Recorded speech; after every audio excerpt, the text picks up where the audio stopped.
E aí pessoal, tudo bem? Eu sou o Alex Moleta e este é o canal Mais Vídeo Mundo.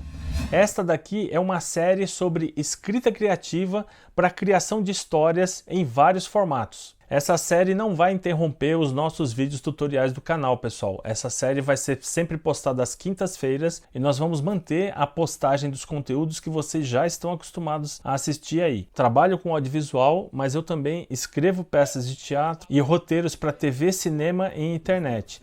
Já produzi roteiros para webséries, já produzi vários tipos de roteiro e nós trouxemos aqui para vocês essa série sobre escrita criativa. Se você tem interesse em escrita criativa, escrever contos, literatura, teatro, romances, roteiro para audiovisual, esse é um conteúdo que vai agregar ao seu conhecimento. Então vamos seguir aqui no episódio de hoje.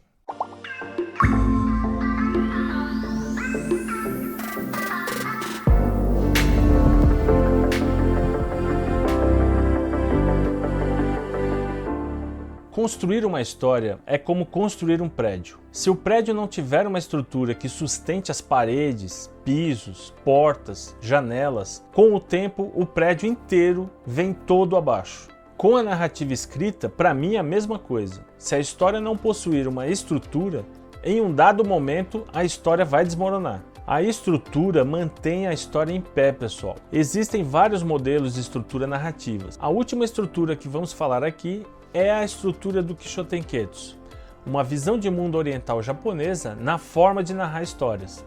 E olha que interessante, nessa estrutura o conflito não é tão importante e nós vamos ver o porquê.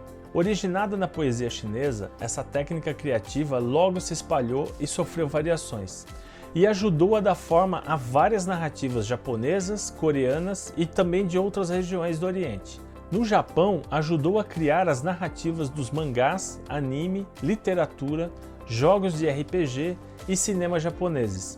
E são histórias divididas em 4 atos, Kishotenketsu. E quais são os significados do Kishotenketsu? O Ki significa início ou introdução. O Sho significa desenvolvimento ou ampliação. O Ten significa virada ou complicação e o Ketsu significa conclusão. Mas a conclusão não é uma conclusão com um ponto final, tá? Mas é algo muito mais amplo em termos de compreensão. Então, às vezes, a conclusão da estrutura Kishotenketsu pode ser um final em aberto. Essa estrutura nos dá uma forma de narrar histórias sem a necessidade de usar o conflito como principal motivação, mas sim deixar os personagens mais soltos e abertos ao mundo, ao universo dentro da trama. Kishotenketsu conecta com textos diferentes para aprofundar e aumentar a experiência narrativa do espectador. Vamos ver um exemplo aqui dessa estrutura de 4 atos do Kishotenketsu. Primeiro, as personagens são filhas de Toya em Osaka. Segundo, a filha mais velha tem 16 anos e a mais nova 14. Terceiro, historicamente no Japão, os guerreiros mataram seus inimigos com arco e flechas. Quarto, no entanto, as filhas de Toya matam apenas com os olhos. Nós temos aí apresentação, desenvolvimento, virada ou complicação e conclusão. Perceba que no primeiro ato a gente conhece, as filhas de Toya. No segundo ato a gente descobre quais são as idades dessas duas meninas, que na verdade é um desenvolvimento do primeiro ato.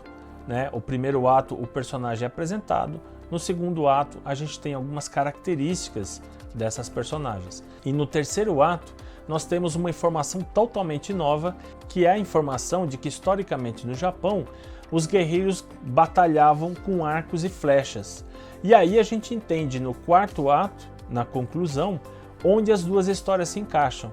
Percebam que duas histórias que particularmente parecem não dialogar, acabam se encontrando dentro da estrutura do Kishotenketsu.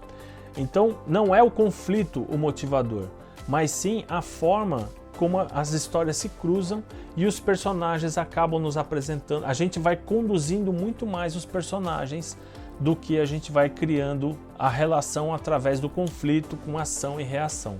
Grandes exemplos de histórias estruturadas no Kishotenketsu são os filmes de animação do Miyazaki. Seus filmes utilizam essa estrutura do Kishotenketsu, onde os personagens aparentemente estão soltos pelo mundo, interagindo nesse mundo, e de repente informações novas vão sendo acrescentadas e lá no final todas as histórias se cruzam e aí a trajetória daquela personagem protagonista acaba ganhando um novo sentido. Então, se você quer se aprofundar mais nessa estrutura do Kishotenketsu, assista os filmes de animação Miyazaki. Voltando a falar de estruturas, existem outras estruturas aí que nos ajudam a narrar as histórias. Essas são as 4 mais conhecidas, mas a gente ressalta aqui que estrutura não é receita de bolo, pessoal. A estrutura é apenas uma pequena parte de todo um processo de criação de narrativa de histórias. Estrutura é para se estudar e te auxiliar na construção e não usar como regra absoluta. Sempre que você for criar uma história, pense em qual é a estrutura narrativa que vai conduzir, que vai sustentar a sua história. Se você quiser mais conteúdos como esse, marque aqui nos comentários. Espero que você tenha gostado desse vídeo. Se você gostou, já retribua dando um like aqui embaixo, compartilhe com os amigos. E se não é inscrito, se inscreva. E não esqueça de ativar o sininho para receber notificação dos próximos vídeos. Então é isso, pessoal. Por hoje ficamos por aqui e nos vemos no próximo episódio de Escrita Criativa. Valeu!